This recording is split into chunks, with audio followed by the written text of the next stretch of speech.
Divine mercy is hopeful, overflowing, available, infinite, free. I am a pilgrim of mercy.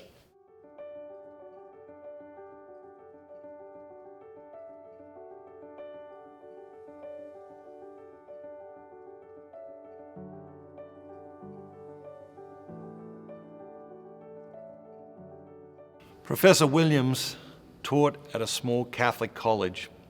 One of the freshman classes he taught was Christian moral principles. Year after year, he grew increasingly frustrated that his students were more interested in their grades than living the central principles of their faith. More than being irritated by his students' attitudes, he felt he was failing in his duty to educate them. The mid-semester exam made up 50% of their final grade, so after 10 years, he decided to try a new approach. When the students arrived at the classroom for their midterm exam, they found a notice on the locked door informing them that the exam had been moved to a different classroom on the other side of campus. The students were all of a sudden flustered. They rushed to the other side of campus. The small building where the exam was now being held had only one entrance, and there was a homeless man laying across the entrance. "He's asleep," one student said. "He stinks," said another. "Step over him," one young man suggested.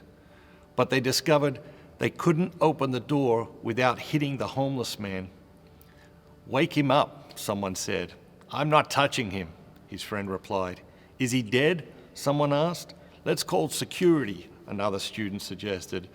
"Maybe we should call 911, was their last idea before one of their classmates said, "Guys, this way. There's a janitor's entrance around the back." Inside the classroom, they read a message on the board that explained the exam would start a little late to give everyone time to get across campus.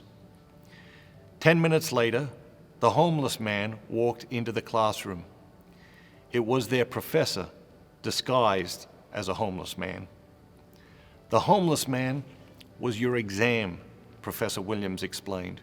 "Needless to say, you all failed." The students began to murmur and complain, but their professor continued, "At the heart of Jesus' life and teachings, we find a profound mercy. It is difficult to comprehend, but we all need it. We don't deserve it, but God gives it to us abundantly nonetheless.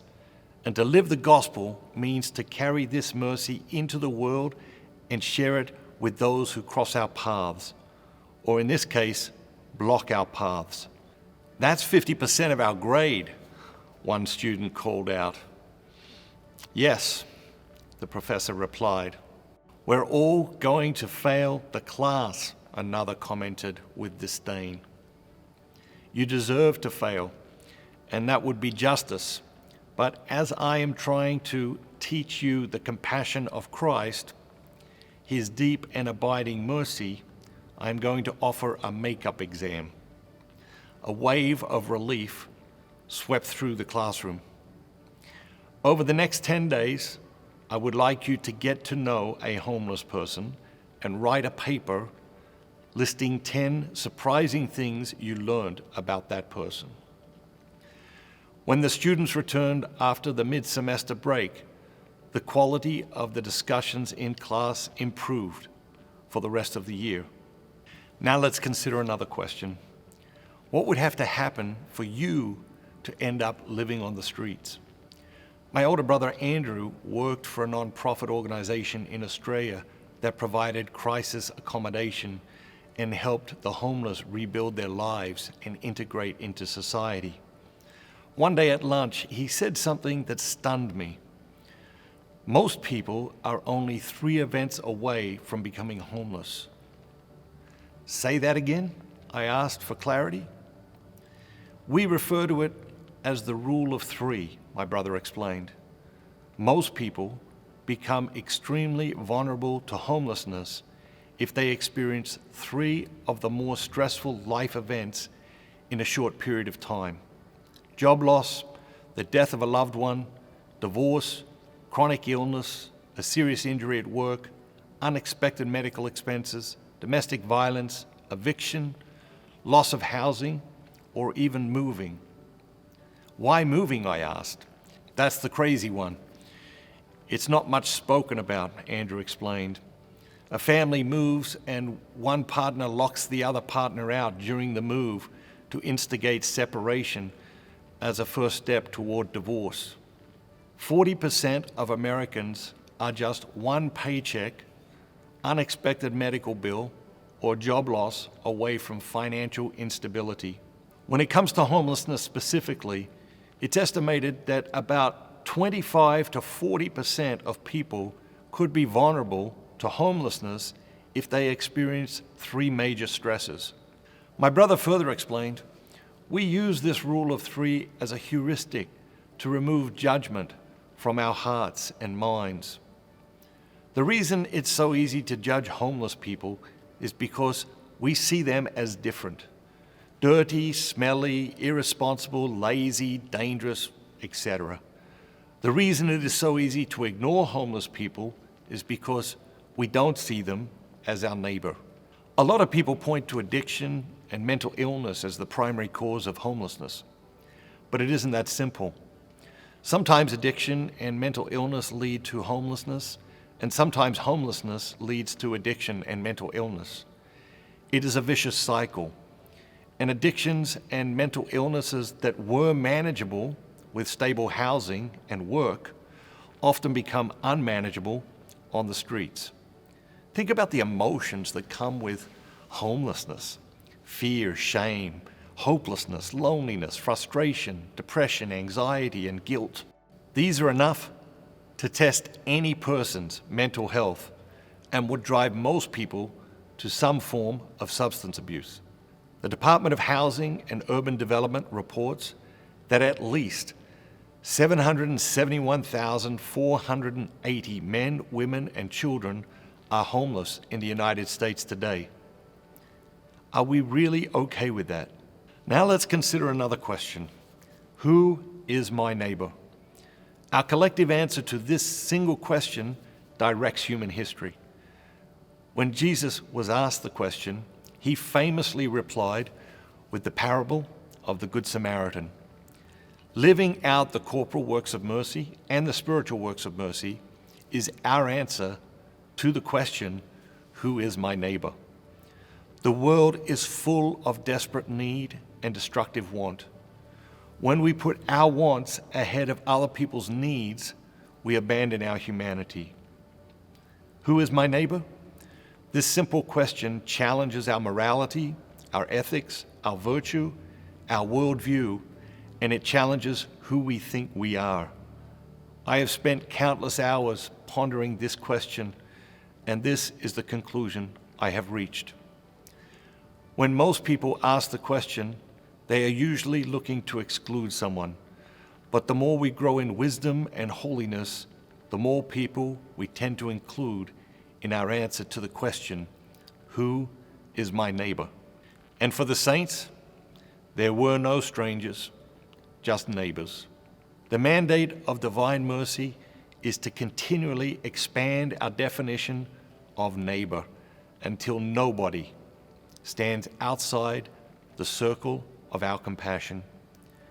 Shelter the homeless, the corporal work of mercy is an invitation to expand the definition of who we consider to be our neighbors. Mercy is always an invitation to a better life, in large ways and small ways. Homelessness is an enormous problem, but you shouldn't let what you can't do interfere with what you can do. You can volunteer at a homeless shelter. You can help out at a soup kitchen. You can buy a homeless person a meal. You can carry a granola bar and a bottle of water with you and give that to a homeless person. You can humanize the interaction by asking the homeless person his or her name. There is so much we can do. Mercy is love reaching out to misery, and love of neighbor is proof that we love God. Trust, surrender, believe. receive. How many people do you know who have stopped going to Mass? It's sad, isn't it? So many people don't go to Mass anymore. And they aren't strangers. It's our family and friends very often. And the tragic part, they have no idea what they're missing out on. We want to change that at Dynamic Catholic. This year, we are focused on finishing a groundbreaking learning system that will transform the way people experience the Mass forever. And we need your help to make this dream a reality. So please, click the button below, choose your welcome gifts, and become a Dynamic Catholic ambassador today. If you're already an ambassador, increase your gift today, and we will send you these exciting new gifts too. Have a great day, and remember, be bold, be Catholic. Eternal God, in whom mercy is endless, and the treasury of compassion inexhaustible. Look kindly upon us, and increase your mercy in us, that in difficult moments we might not despair, nor become despondent, but with great confidence Submit ourselves to your holy will. which is love and mercy itself. Amen. Amen. amen. See you tomorrow. Thank you, ambassadors. You are changing the world. Have a great day. Have a great day.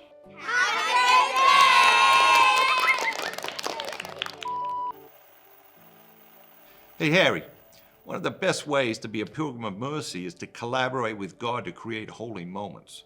So I figured while we got a couple of moments here, you could inspire the audience. So let me ask you, what is today's holy moment challenge?